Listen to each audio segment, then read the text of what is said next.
માત્ર 10 વર્ષની એક માસૂમ દીકરી માતા પિતાએ ઉજ્જવળ ભવિષ્યના સપના સાથે તેને સૈનિક સ્કૂલની તૈયારી કરાવતી હોસ્ટેલમાં મોકલી.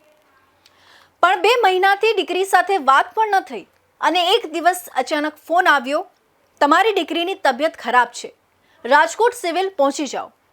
પિતા દોડતા દોડતા હોસ્પિટલ પહોંચ્યા, પણ ત્યાં દીકરી નહીં, તેનો મૃતદેહ રાહ જોઈ રહ્યો હતો. જસદણની આલ્ફા નવોદય સૈનિક સ્કૂલ અને ટ્રેનિંગ સેન્ટરમાં 10 વર્ષની આયુષીના મોતે અનેક સવાલો ઊભા કર્યા છે. શું સ્કૂલ તંત્રએ ગંભીર બેદરકારી દાખવી? શું અછબડા અને તાવ જેવી બીમારી છતાં પરિવારને જાણ ન કરવી એક મોટી ચૂક હતી? અને આખરે આયુષીના મોત માટે જવાબદાર કોણ? જુઓ આ ખાસ રિપોર્ટ. આ છે ભાવનગર જિલ્લાના એક સામાન્ય પરિવારની 10 વર્ષની દીકરી આયુષી. પરિવારે સારા ભવિષ્યના સપના સાથે એપ્રિલ મહિનામાં જસદણની આલ્ફા નવોદય સૈનિક સ્કૂલ અને ટ્રેનિંગ સેન્ટરમાં તેનું એડમિશન કરાવ્યું હતું.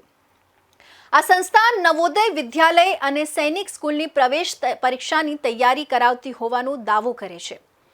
પરંતુ આજે આ જ સંસ્થા ગંભીર આક્ષેપોના ઘેરામાં છે, કારણ કે અહીં અભ્યાસ કરતી આયુષી હવે આ દુનિયામાં નથી. પરિવારના આક્ષેપ પ્રમાણે હોસ્ટેલના નિયમોના નામે બાળકોને માતા પિતા સાથે સીધી વાત પણ કરવા દેવામાં આવતી નહોતી. આ દરમિયાન આયુષીને અછબડા નીકળ્યા, સાથે સતત તાવ પણ આવતો હતો. પરંતુ આ ગંભીર બીમારી અંગે પરિવારને કોઈ જાણ કરવામાં આવી નહીં.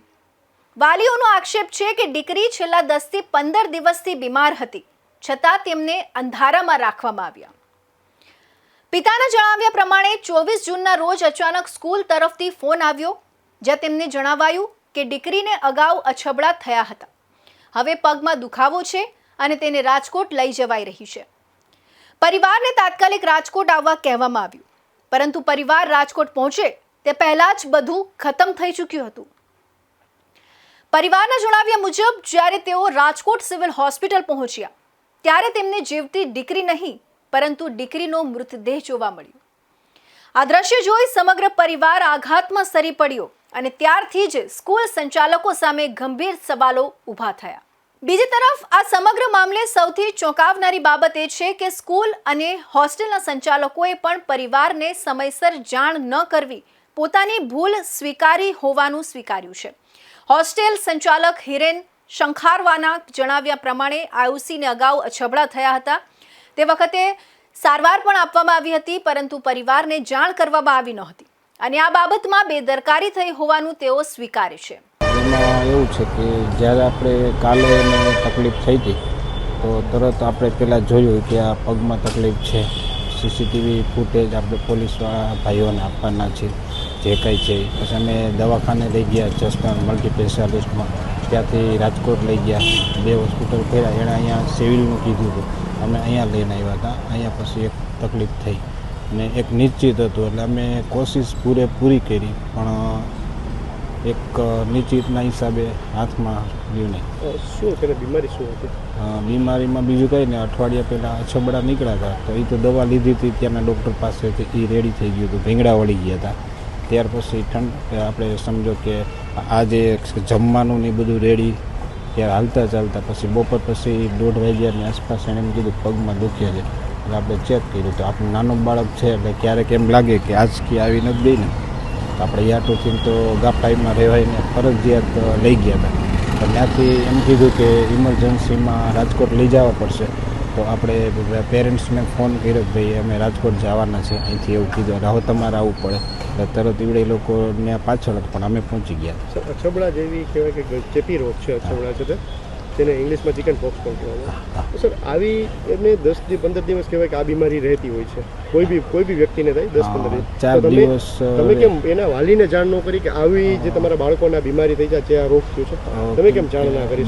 દવા ને એવું લીધું હતું આપણે, 500 થી 5 લાખનો ખર્ચો થાય તો આપણે કરીએ છીએ. એમાં આપણે સારી હોસ્પિટલમાં જ કરીએ છીએ, ખોટું એનું બગડે નહીં કાંઈ. એના હિસાબે ખર્ચો કર્યો, સાચી વાત છે. તમે કેમ એના વાલીને જાણ ન કરી કે આ વસ્તુ તમારા બાળકને થઈ છે? પૂરેપૂરી મહેનત કરી છતાંય એક નિશ્ચિત છે. શું નિશ્ચિત છે? લખેલું કે એમને જે કંઈ લખેલું આ લાપડા હાથમાં નકર આપણે બધી તમે ઉભ્યો છો તો તમે 10 દિવસ તમે કહેવાય તો તમે 4 દિવસ પહેલા જ્યારે અછબડા નીકળ્યા ત્યારે કેમ તમે તેને દાખલ કરવા ન લઈ અને તમારી રીતે પ્રાથમિક સારવાર કરાવી લીધી? દાખલ નહીં, ત્યાં આપણે હોસ્પિટલે લઈ જ ગયા હતા. તો કે કઈ હોસ્પિટલ લઈ ગયા હતા? ત્યાં આપણે અમારે સાયાણી સાહેબની હોસ્પિટલ છે, આસ્થા હોસ્પિટલ છે. એડમિટ કરી દીધા? ના, એમાં જરૂર ના હોય. એટલે એ લોકોએ કે આ જરૂર કેસ ને બધા કઢાવ્યા હતા ને? હા, અને કેસ ન હોય, પ્રાઇવેટ હોસ્પિટલ કેસ તો કઢાવવો પડે ને સર? અહીંયા આપણે રજૂ કર્યું છે. એ આપણે જે કેસ ટ્રીટમેન્ટ રજૂ કર્યા છે તમે?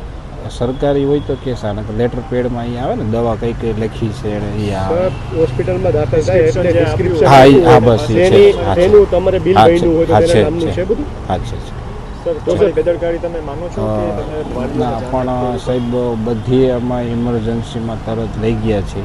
સંચાલકોના જણાવ્યા પ્રમાણે 24 જૂને બપોરે આયુષીએ પગમાં તકલીફ હોવાની ફરિયાદ કરી હતી. બાદમાં તેની સ્થિતિ ગંભીર બનતા પ્રથમ જસદણની હોસ્પિટલમાં લઈ જવાઈ, જ્યાંથી વધુ સારવાર માટે રાજકોટ રેફર કરવામાં આવી. રાજકોટની ખાનગી હોસ્પિટલોમાં લઈ ગયા બાદ આખરે સિવિલ હોસ્પિટલ ખસેડવામાં આવી, પરંતુ ત્યાં સુધીમાં ખૂબ મોડું થઈ ચૂક્યું હતું. હવે સમગ્ર ઘટનામાં અનેક સવાલો ચર્ચાનો વિષય બન્યા છે. જો બાળકીને અછબડા જેવા ચેપી રોગના લક્ષણો હતા તો વાલીઓને તરત કેમ જાણ કરવામાં ન આવી? શું બાળકીને યોગ્ય તબીબી દેખરેખ મળી હતી? શું હોસ્ટેલમાં આરોગ્ય સંબંધી કોઈ પ્રોટોકોલનું પાલન કરવામાં આવ્યું હતું? અને સૌથી મોટો સવાલ, જો પરિવારને જ સમયસર જાણ કરવામાં આવી હોત તો શું આયુષીનો જીવ બચી શક્યો હોત? મૃતક બાળકીના પરિવારજનોએ માત્ર બેદરકારી જ નહીં, પરંતુ દીકરી સાથે સંપર્ક ન કરવા દેવાનો અને કેટલાક ગંભીર શારીરિક અત્યાચારના આક્ષેપો પણ કર્યા છે. જો કે આ તમામ આક્ષેપોની સત્યતા તપાસ બાદ જ સ્પષ્ટ થશે, પરંતુ હાલ આ ઘટનાએ સમગ્ર રાજ્યમાં ચર્ચા જગાવી છે. ઘટના બાદ પરિવારજનો અને સમાજના લોકોમાં ભારે રોષ જોવા મળી રહ્યો છે. પરિવારે જવાબદારો સામે કડક કાર્યવાહી, ન્યાયિક તપાસ અને દીકરીને ન્યાય અપાવવાની માંગ ઉઠાવી છે. આ મામલે શિક્ષણ વિભાગ અને સ્થાનિક તંત્ર શું કાર્યવાહી કરે છે તે હવે